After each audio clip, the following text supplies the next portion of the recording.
muchos tijeretazos a lo que quería hacer en esta mañana. Si nosotros podemos llegar a entender la Navidad como algo histórico y nos dejamos aparte, pues quizá, no sé, yo no tengo nada con las tradiciones. La Navidad tiene un sentido increíble. De hecho, es histórico. Es un hecho histórico. ¿Cómo se ahora digo? Voy a contar un hecho histórico. La Revolución Francesa, hecho 1789, en la Bastilla, llegaron los sans-culottes, gritaron liberté, fraternité, y con la Revolución Francesa, pues cambió el país. Pues la Navidad tiene que ser una historia con unos personajes que han existido, que han existido y que hay registros históricos de ellos. Imagínate, Herodes Arquelao, Herodes Antipa, Herodes el Grande, Tiberio, Augusto. Pues durante el periodo de esos personajes ocurrió todo lo que ahora llamamos Navidad. Entonces, a veces lo vemos como una fantasía, un cuento para los niños, o como ahora que está en Francia, en unos pueblos de estos que le llaman los pueblos de la Navidad, y no se parece el pueblo de la Bella Bestia, de la Cenicienta, como un poco han anulado a Cristo de la fiesta, han dejado la fiesta sin Cristo. Y dejar la fiesta sin Cristo es difícil porque precisamente la Navidad, el significado que nos lo dijo nuestro hermano Juan el pasado 13, la palabra Navidad es una palabra latina, como muchas de las que tenemos, también tenemos mucha influencia árabe, que es Navitas Navitatis, porque siempre que se conjuga y en latín se dice Dominus Dominis, Navitas Navitatis. Bueno, no vamos a dar una clase de lengua, es una conjugación simplemente de declinaciones latinas que quiere decir nacimiento. Por lo tanto, celebrar la Navidad, celebrar el nacimiento de alguien que un día creció, pues como todos nosotros crecimos, ¿verdad? Vino a verme el otro día un compañero de franciscanos que hace 50 tenía 17 como yo, y ahora tenemos 67 los dos. La vida pasa. Y ese niño, que quizá hoy pues van a interpretar nuestros niños deben de saber que igual que ese niño creció, ellos también crecerán un día. Hay un villancico que comentaba con Antonio antes de comenzar la reunión, maravilloso, es de Raya Real, ¿verdad? Muy flamenquillo, como a mí me gustan los villancicos flamencos, que dice que el niño que está en la cuna, en una cruz morirá. ¿Hay un niño que está en la cuna? Es cierto.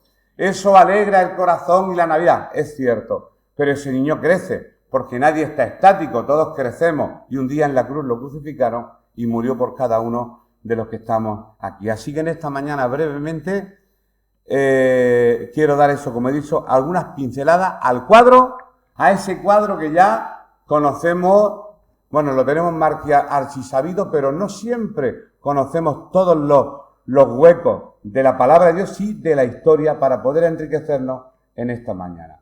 ¿Qué significa? Acabo de decirlo.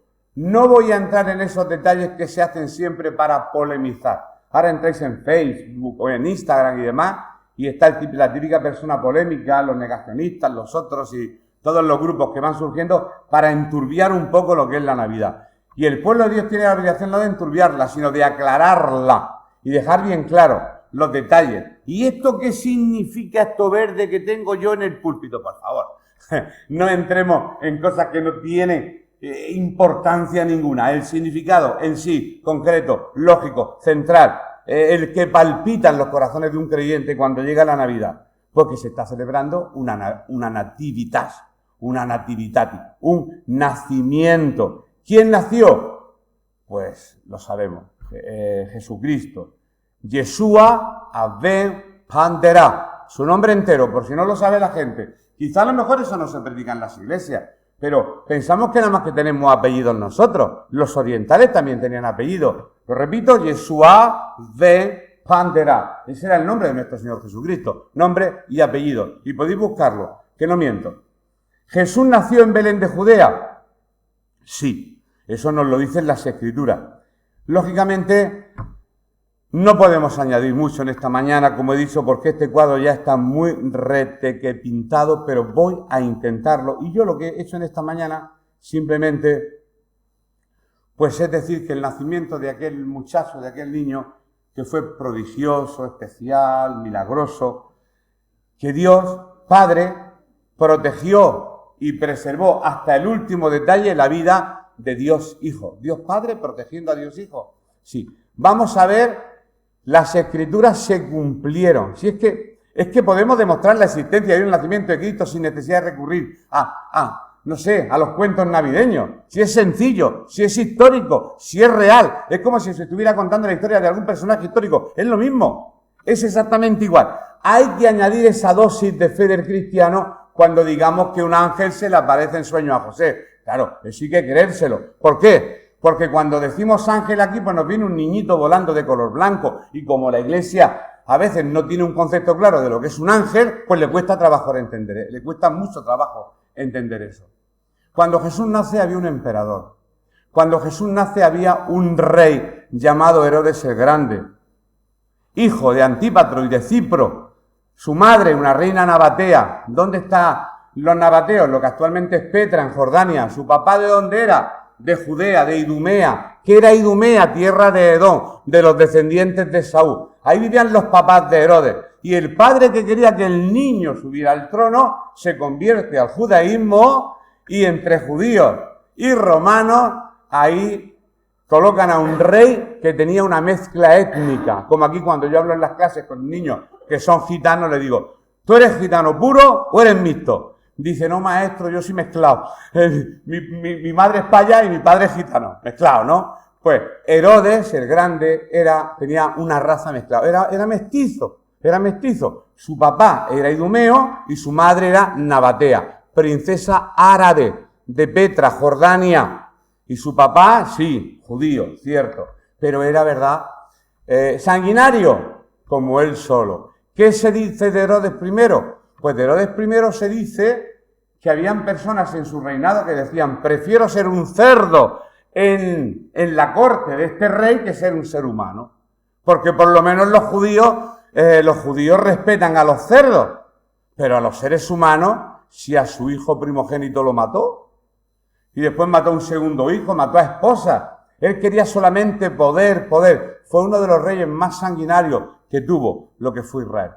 Pues era Herodes I el Grande cuando ocurren todos estos acontecimientos que en esta mañana pues estamos narrando y que después pues los niños nos lo van a recordar. Por eso he dicho que el pequeño título a este pequeño mensaje que yo le he puesto, que Dios Padre guardó y preservó al niño nacido en Belén de Judea para que se cumplieran las profecías. Estaba ya todo escrito. ¿Saben lo hermoso que es? ¿Saber lo fácil que es convencer a alguien de esto? Yo te traigo un escrito. Digo, fue escrito 517 años antes de Cristo, el original. Sé dónde se encuentra y aquí se cumple. ¿Cómo sabía el escritor de 500 años antes que iba a nacer en Belén? Pudo haber nacido en Nazaret, pero no, mira por dónde querían hacer un censo y la historia se entremezcla con la fe cristiana. Y en el censo, pues allá va José con María y en un borriquillo, 5 o 7 días, 140, 150 kilómetros y allí se pone de parto y nace casualmente en Belén de Judea. Es como decir Cartagena de Murcia, en Belén de Judea. Pero Jesús no vivía en Belén de Judea, su madre vivía en Nazaret de Galilea. Provincia y ciudad, para que vayamos entendiendo. Un día, si tenemos tiempo, creo que lo haremos en una de las clases, proyectaremos el mapa para que cuando leamos la Biblia sepáis dónde ocurrieron los acontecimientos. Leemos y no sabemos ni dónde están ubicados los sitios.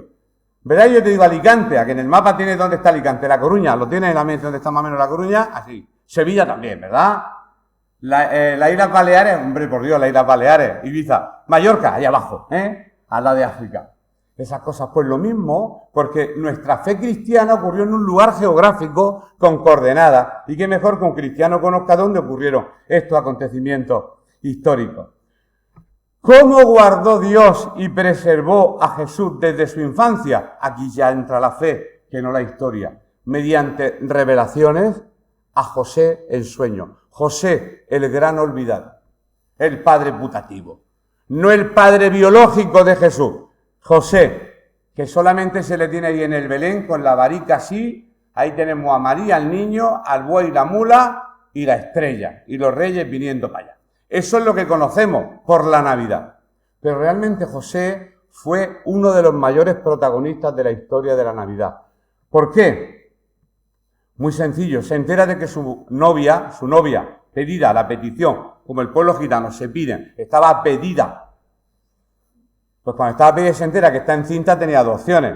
O creérselo o no creérselo. Yo pienso que no se lo creyó. Simplemente que estaba tan enamorada de ella que dice, madre mía, pero ¿cómo que está? Sí, nene, que estaba en la casa y un resplandor me dijo que el espíritu caería sobre mí y quedaría encinta. ¿Cómo? Si la llega a delatar, la hubiera lapidado, apedreado. Por lo tanto, ¿cómo preservó Dios la vida de que Jesús naciera? Pues convenciendo a José en sueño, José, no temas tomar a esta mujer, a tu novia, por esposa, porque lo que hay dentro de ella no es fruto de ninguna relación sexual con espermatozoides. Al contrario, es el Espíritu Santo. Ahí, lógicamente, ya es donde la mente humana le cuesta creer. Cuando se predica el Evangelio, para empezar, los que estamos aquí, seamos sinceros, cuesta trabajo entenderlo y cuesta trabajo creerlo. No seamos tan santos ni tan espirituales. Es difícil entenderlo a la razón humana. La fe es otro cantar. Pues ahí, en ese primer punto, Dios preserva a María, y si preserva a María, preserva, lógicamente, a Jesús que iba en su vientre. ¿Cuándo también? Pues cuando María se pone de parto en Belén, y José, el pobre, tocando por todas las puertas, buscando una posada donde dar a luz, no encuentra. Ya todos conocemos la historia de que en un pesebre, pues allí pudo dar a luz María. O sea que Dios le provee de un lugar humilde donde dar a luz. Esto, por ejemplo, sería polemizar, pero no lo voy a hacer. A Belén no fueron los reyes nunca, o si a lo mejor la iglesia no lo sabe. A Belén quiere decir al portal, al pesebre. Al pesebre no, al pesebre fueron los pastores. Posteriormente, cuando creció Jesús, ya fueron los reyes. Bueno, no, vamos a dejar la fiesta en paz. Bien, sí, mejor, porque hoy se trata de otra cosa. Pero bueno, pero no es malo que conozcamos la historia, es que a veces la historia entrechoca con, y eso crea polémica, y hemos venido a bendecir, nunca jamás a crear polémica. Bien, pues cuando el malvado Herodes el Grande se entera de que en Belén iban a nacer el rey de los judíos, porque 3 señores, o 4 o 5, llegan de Oriente a informarle que han visto una estrella, eran astrólogos, y por una profecía que conocían decía que nacería un hombre especial. Le dice, oye, por favor, cuando volváis y veáis al niño, veréis pasar por palacios, tengo preparados unos regalos maravillosos. Pero ellos, siendo avisados en sueños, no fueron a palacio. Se sintió burla de Herodes y dijo que, ¿qué? A matar, hizo el cálculo, a matar a todos los niños menores de 2 años. ¿Por qué no dice menores de 1 semana? ¿Por qué dice menores de 2 años? Porque ese es el espacio de tiempo que se calcula que tardaron los reyes en llegar a Belén.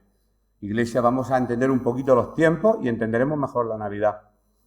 Claro, un ángel en sueño le dice a José, José, ni se te ocurra, vete a Egipto. Por lo tanto, recorrido, si lo vierais en el mapa, sería maravilloso. Nazaret, al norte, 150 kilómetros para abajo, Belén de Judea. Y sigues hacia abajo otros 180 kilómetros y ya estás en la frontera con Egipto. Ese fue el viaje que hicieron. Ese fue el viaje que realmente hicieron José, María, y el niño que estaba dentro de su vientre. Por eso, cuando el 28 de diciembre se celebra la onomástica en nuestros calendarios de los santos inocentes, lo que estamos celebrando es la muerte de aquellos niños menores de 2 años. Claro, ¿cómo nos lo explicaron? Aquí sí puedo soltarlo, porque esto no pasa nada, esto no va a crear polémica. Pues a gastar bromas el Día de los Inocentes, ¿verdad? ¡Inocente, inocente! Entonces, hemos hecho fiesta de cosas muy serias y muy históricas. Los santos inocentes eran niños menores de 2 años que fueron asesinados por Herodes, primero el Grande, hecho que se recoge en la historia.